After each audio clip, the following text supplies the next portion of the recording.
নিজের ক্রিকেট মস্তিষ্কের প্রমাণ দিলেন এবার লিটন কুমার দাস। ম্যাচের শেষ মুহূর্তে দেখালেন নিজের বুদ্ধিমত্তা, যেখানে রিভিউ নিয়ে বাঁচিয়ে দিলেন দলকে। একই সাথে নিজের গেম সেন্সের দেখালেন প্রমাণ। মাঠে মিরাজ অধিনায়ক থাকলেও লিটনের সিদ্ধান্ত বাঁচিয়ে দিল দলকে। এমন ক্রিকেট মস্তিষ্কের কাউকেই দরকার বাংলাদেশ দলের অধিনায়কের দায়িত্বে। লিটনের বুদ্ধিমত্তায় দলের জয় নিয়ে থাকছে প্রতিবেদন।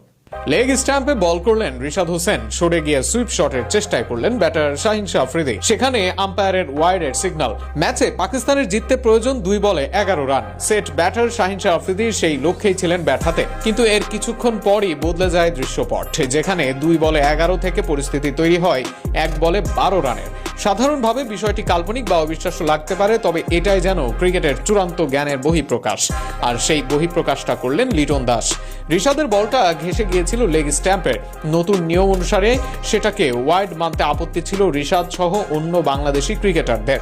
আবার চাইলেই ওয়াইডের বিরুদ্ধে আপিল করা যায় না, কারণ আন্তর্জাতিক মঞ্চে এখনো কার্যকর হয়নি এই নিয়ম। কিন্তু সেখানেই দ্রুত সিদ্ধান্ত নিয়ে বাংলাদেশকে বাঁচিয়ে দেন লিটন দাস।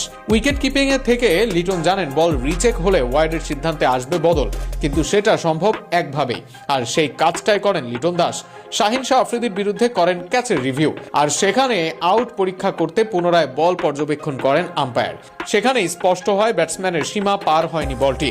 একই সাথে যদিও শাহিন শাহ আফ্রিদিও যে সিদ্ধান্তে আউট হননি, কিন্তু আম্পায়ার এবার নিজের ভুল বুঝতে পেরে দেন সঠিক সিদ্ধান্ত, যেখানে ওয়াইডের সিদ্ধান্তে আসে বদল। রিভিউ লস হয় বাংলাদেশের, কিন্তু আবার একই সাথে বেঁচেও যায় বাংলাদেশ।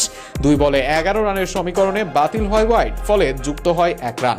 আবার বলটাও হয় লিগ্যাল, ফলে সমীকরণ দাঁড়ায় 2 বলে 12 রানের, যেখানে 2 বলে 2টি ওভার বাউন্ডারিতে জয় পেতে পারত পাকিস্তান, কিংবা 1 ছক্কা বা 1 চারেও ম্যাচ হতে পারত ড্র।